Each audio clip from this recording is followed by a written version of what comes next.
Hello friends, स्वागत है आपका आज की इस नए वीडियो में जो है हमारा कॉन्स्टिट्यूशन से रिलेटेड प्रस्तावना या उद्देशिका। दोस्तों, इस वीडियो को लास्ट तक देखिएगा और लास्ट तक देखने के बाद आप मेरा विश्वास मान लीजिए कि जो आपकी संविधान की समझ है, अगर आप इसको लास्ट तक देखें तो इसमें कुछ न कुछ जरूर सुधार पाएंगे आप। दोस्तों, भारतीय संविधान की प्रस्तावना की बात करें तो दोस्तों सबसे पहले एक एग्जाम्पल से बात को शुरू करते हैं कि सबसे पहले जब हम लोग पहले कोई भी निबंध लिखते थे या फिर कोई भी लॉन्ग क्वेश्चन लिखते थे तो सबसे पहले उसका स्वरूप तैयार करते थे, उसका एक ढांचा तैयार कर लेते थे जिसमें सारी चीजों को हम लोग समेट लेते थे। प्रस्तावना हम लोग लिखते थे, उसके रूपरेखा बना लेते थे। ठीक उसी प्रकार दोस्तों किसी भी देश के संविधान की जो प्रस्तावना होती है वह उसकी रूपरेखा, उसके उद्देश्य और उसके प्रकृति का समाकलित रूप होती है।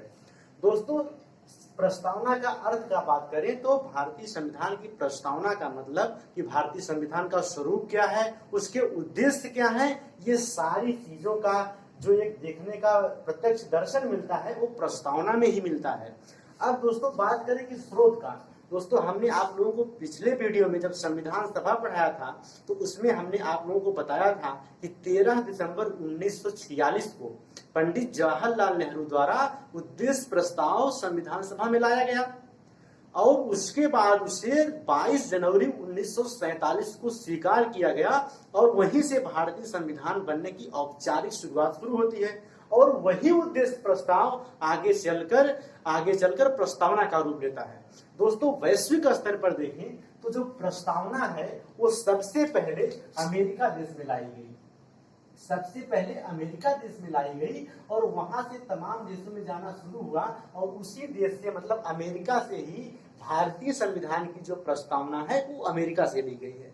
दोस्तों, इसमें एक क्वेश्चन बड़ा कंफ्यूज करता है कि कभी कभी पूछेगा कि प्रस्तावना की भाषा कहाँ से ली गई है, तो दोस्तों याद रखिएगा वो ऑस्ट्रेलिया से ली गई है। दोस्तों, संविधान की प्रस्तावना कहाँ से ली गई है तो अमेरिका से, संविधान की भाषा कहाँ से ली गई है तो ऑस्ट्रेलिया से। इतना चीज क्लियर हुआ। अब उसके बाद हमने आप लोगों को बताया कि जो भारतीय संविधान की प्रस्तावना है जिसकी शुरुआत हम भारत के लोग with the people of India से होती है। हम भारत के लोग भारत को एक संपूर्ण प्रभुत्व संपन्न समाजवादी पंथ निरपेक्ष लोकतांत्रिक गणराज्य बनाने के लिए तथा इसके समस्त नागरिकों को उसके बाद डाट डाट डाट लास्ट तक आप में पढ़ते हैं कि 26 नवंबर 1949 को एतद द्वारा आज इस संविधान सभा में हम प्रस्तावना को, हम भारतीय संविधान को अंगीकृत, अधिनियमित एवं आत्मार्पित करते हैं। दोस्तों, ये प्रस्तावना को क्या पूरा याद करना पड़ेगा? अगर याद है तो अच्छी बात है, नहीं तो 2-3 बार कम से कम आप उसको पढ़ लीजिए जिससे उसमें जो वर्ड है वो कम से कम आपके दिमाग में आ जाए। जैसे बहुत सारे एग्जाम में पूछा, इवन यूपी पीसीएस तक ये प्रश्न पूछ रखा है कि भारतीय प्रस्तावना में जो न्याय की बात की गई है वो किस तरह की न्याय, मतलब सामाजिक है कि आर्थिक है, राजनीतिक है। तो जब आप प्रस्तावना पढ़ेंगे तो उसमें नीचे जाने पर यह बात लिखी गई है कि सामाजिक, आर्थिक एवं राजनीतिक न्याय स्थापित करने के लिए। अब दोस्तों हम आप लोगों को बात करते हैं प्रस्तावना के तत्व। इन चार प्रस्तावना के तत्व का मतलब उसकी प्रकृति क्या है, प्रस्तावना या संविधान की प्रकृति क्या है। प्रस्तावना के माध्यम से ये संविधान की प्रकृति जानेंगे, संविधान का स्रोत जानेंगे और इसी के माध्यम से इसका उद्देश्य क्या है और एक चीज जानेंगे उसके अंगीकृत होने की तिथि क्या है। फर्स्ट ऑफ ऑल, संविधान का जो स्रोत है उसका मतलब जो भारतीय प्रस्तावना, भारतीय संविधान की प्रस्तावना की पहली लाइन है, हम भारत के लोग with the people of India. इसका मतलब है कि जो भारतीय संविधान का मूल स्रोत है वो भारत की जनता है। दोस्तों, with the people of India ये जो वर्ड है वो भी बेसिकली यूएस से ही लिया गया है, अमेरिका से ही लिया गया है, क्योंकि जब वहां का संविधान निर्माण हो रहा था तो वहां की जो प्रस्तावना है तो वहां लोग कहते हैं कि with the people of US, हम संयुक्त संघ के लोग, और वहीं से लिया गया है हम भारत के लोग, जिसका मतलब होता है भारतीय संविधान की जो शक्ति है वो भारत की जनता में निहित है। अब भारतीय संविधान की प्रकृति क्या है, इसमें प्रकृति में आपको ये सारे वर्ड जो भारतीय संविधान की प्रस्तावना में यूज हुए हैं इसका अर्थ जानना, इसका मतलब क्या है ये जानना बहुत जरूरी होता है। दोस्तों, सबसे पहला शब्द संप्रभु या संपूर्ण प्रभुत्व संपन्न। संप्रभु या संपूर्ण प्रभुत्व संपन्न का मतलब होता है कि कोई भी देश अगर संप्रभु होगा तो वह अपने आंतरिक एवं बाह्य निर्णय लेने के लिए पूर्ण रूप से स्वतंत्र होगा, उस पर किसी अन्य देश का दबाव नहीं होना चाहिए। और भारत एक संपूर्ण प्रभुत्व संपन्न राज्य है जो अपने आंतरिक या बाह्य निर्णय लेने के लिए स्वतंत्र है। तो संप्रभु का मतलब इतना दिमाग में रखना है कि आंतरिक एवं बाह्य निर्णय लेने के लिए स्वतंत्र है। उसके बाद दोस्तों समाजवादी की बात करें, जो 42वें संवैधानिक संशोधन अधिनियम 1976 द्वारा जोड़ा गया। सवाल उठता है कि क्या भारत में इसके पहले समाजवादी लक्षण मौजूद नहीं थे?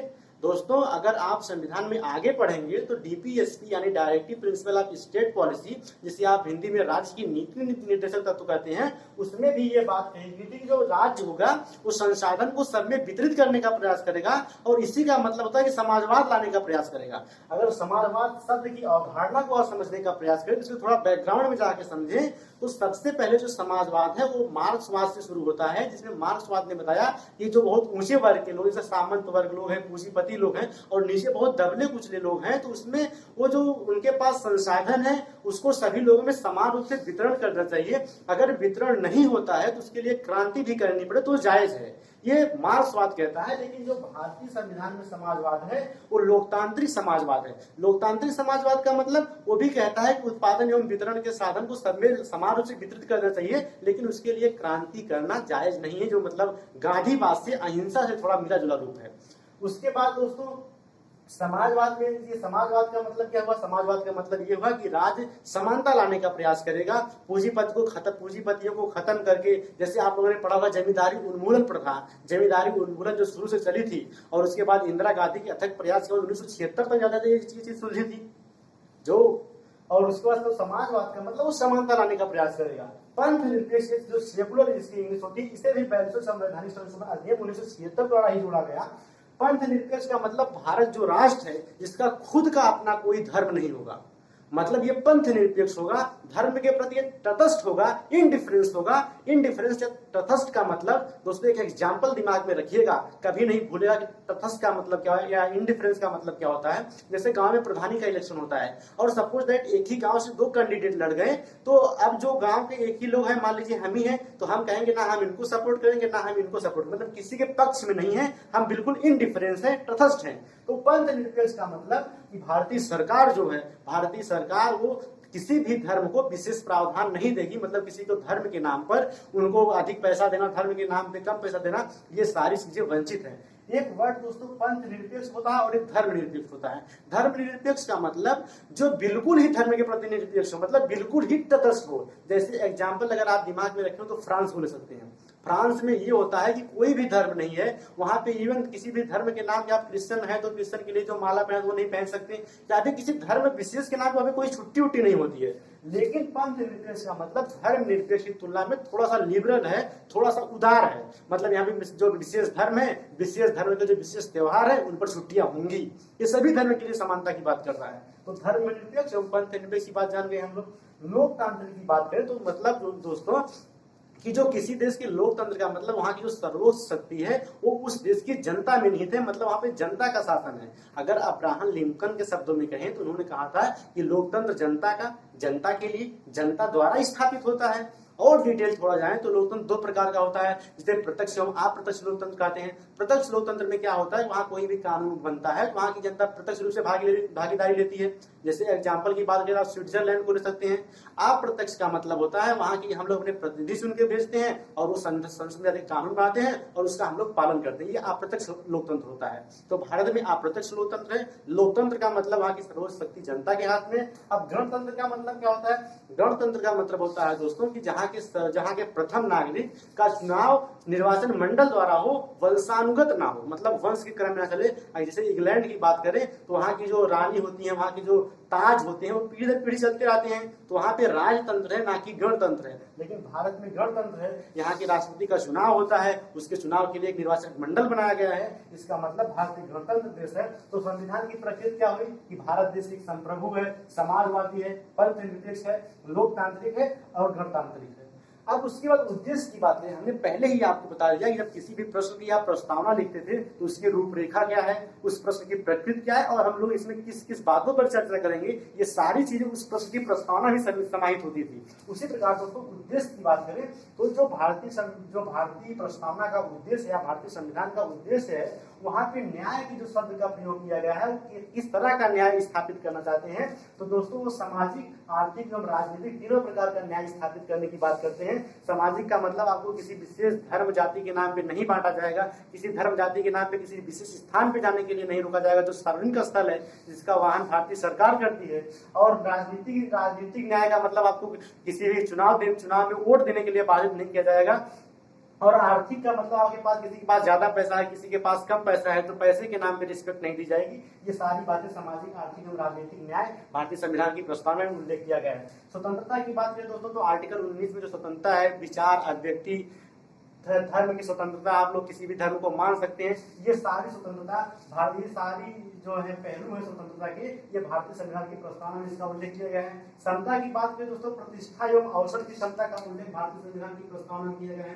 प्रतिष्ठा एवं अवसर की क्षमता, और बंधुत्व का मतलब भाईचारे का, एक भाईचारे का प्रेम बढ़ाने के लिए, बंधुत्व बढ़ाने के लिए, मतलब भाईचारे का व्यवहार बढ़ाने की बात भारतीय संविधान की प्रस्तावना में की गई है। और इसकी जो एक लास्ट तत्व है वो है अंगीकृत होने की तिथि। दोस्तों भारतीय संविधान की प्रस्तावना में ये डेट साफ तौर पे लिखी गई है कि जो भारतीय संविधान है वो 26 नवंबर 1949 को अंगीकृत किया गया है, या अधिनियमित किया गया है, या आत्मार्पित किया गया है, मतलब उसको हम लोग एक्सेप्ट कर लिए हैं 26 नवंबर 1949 को।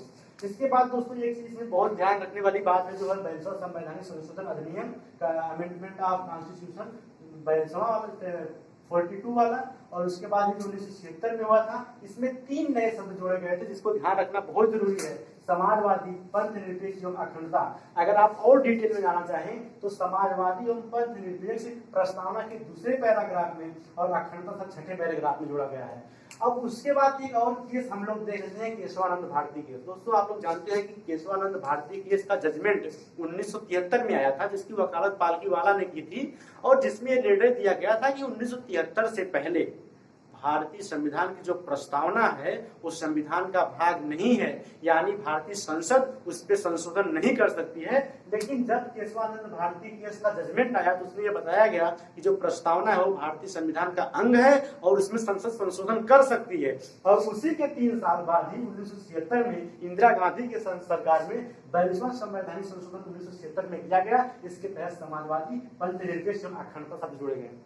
दोस्तों सारी चीज 2 मिनट के अंदर निकाल करते हैं। एक बार जो संविधान का स्रोत है वो अमेरिका से लिया गया है। अगर प्रस्तावना अमेरिका से ली गई है, अगर प्रस्तावना की भाषा पूछेगा तो ऑस्ट्रेलिया लिखेंगे। और उसके बाद with the people of India का मतलब जो भारतीय संविधान की मूल शक्ति है वो भारत की जनता में निहित है। संप्रभु का मतलब वो अपने निर्णय, अपने आंतरिक एवं बाह्य निर्णय लेने के स्वतंत्र है। समाजवादी का मतलब समानता लाने का प्रयास करेगा। पंथ निरपेक्ष का मतलब कोई विशेष धर्म नहीं है। लोकतांत्रिक का मतलब जो सर्वोच्च शक्ति है वो जनता के हाथ में है। गणतंत्र का मतलब वहां के प्रत्यक्ष प्रथम नागरिक का चुनाव होगा। न्याय की बात करें, सामाजिक, आर्थिक और राजनीतिक न्याय की बात की गई है। स्वतंत्रता की बात करें तो प्रतिष्ठा, स्वतंत्रता की बात करें तो विचार, अभिव्यक्ति, धर्म की स्वतंत्रता की बात की गई है। क्षमता की बात करें, प्रतिष्ठा एवं अवसर की बात की गई है। और बंधुत्व का मतलब भाईचारे के प्रेम बढ़ाने की बात की गई है। और इसमें एक शब्द अखंडता जोड़ा गया है। इंटीग्रेटेड मतलब उसको जोड़ने का प्रयास करेंगे, उसको खंड बनाने का प्रयास नहीं करेंगे। और उसके बाद दोस्तों ये रहा प्रस्तावना। इसको समझने का मतलब आपको संविधान की जो एक रूपरेखा है, आगे चल के आप पंथ निरपेक्ष पढ़ेंगे। पंथ निरपेक्ष मतलब जब आप पढ़ेंगे मौलिक अधिकार में, तो वहां पे आप आर्टिकल 25 से 29 तक, जब 25 से 29 तक, जब आप 25 से 28 तक जब आप धार्मिक स्वतंत्रता का अधिकार पढ़ेंगे तो ये सारी चीजें आगे डीपीएसपी और मौलिक अधिकार में आती जाएंगी। दोस्तों ये रहा प्रस्तावना। अगर ये वीडियो अच्छा लगा हो तो लाइक करिए, चैनल को सब्सक्राइब करिए। धन्यवाद।